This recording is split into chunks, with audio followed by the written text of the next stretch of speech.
Hello বন্ধুরা, কেমন আছো? নিশ্চয়ই খুব ভালো আছো। আজকে কিন্তু খুব হেলদি একটা রেসিপি নিয়ে এসেছি। সকালের জলখাবার হোক বা বিকালের জলখাবার, যখন ইচ্ছে তোমরা এটা বানিয়ে খেয়ে নিতে পারবে। আর ভীষণ সোজা, ভীষণ ভীষণ ভীষণ তাড়াতাড়ি হয়ে যায়। সকালে বাচ্চাদের টিফিনের জন্য তো ভীষণই ভালো।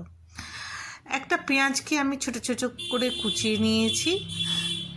তারপর নিয়েছি কিছু কাঁচা লঙ্কা, কিছু টমেটো আর ধনেপাতা। ব্যাস। এর সাথে কিন্তু আমি নিয়েছিলাম কালকের দুধটা ফেটে গেছিলো, সেই দুধের ছানাটা ফ্রেশ ছিল, সেই জন্য এটার টেস্টটা আরও ভালো হয়েছে। তোমরা কিন্তু নিশ্চয়ই দেখে নিও তোমাদের যে ছানাটা নেবে সেটা যেন খুব ফ্রেশ হয়। ঠিক আছে, চলো তাড়াতাড়ি শুরু করে নিই। এগুলোকে সব কুচি কুচি করে কেটে নিতে হবে। কেটে নেওয়ার পর একটা বোলের মধ্যে সব পেঁয়াজ, টমেটো, কাঁচা লঙ্কা, ধনেপাতা একসাথে মিক্সড করে নিতে হবে। তার মধ্যে দিয়ে দিতে হবে ফ্রেশ পনির বা ছানা।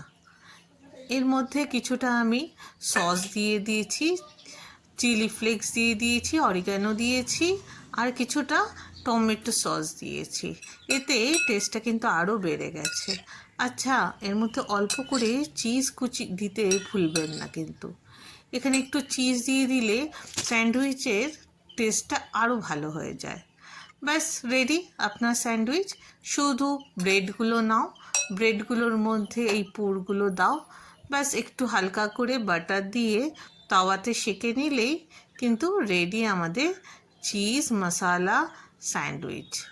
খেতে ভীষণ ভালো। নিশ্চয়ই তোমরা একবার করে ট্রাই করো, আর নিশ্চয়ই আমাকে জানিও কেমন খেতে হয়েছে।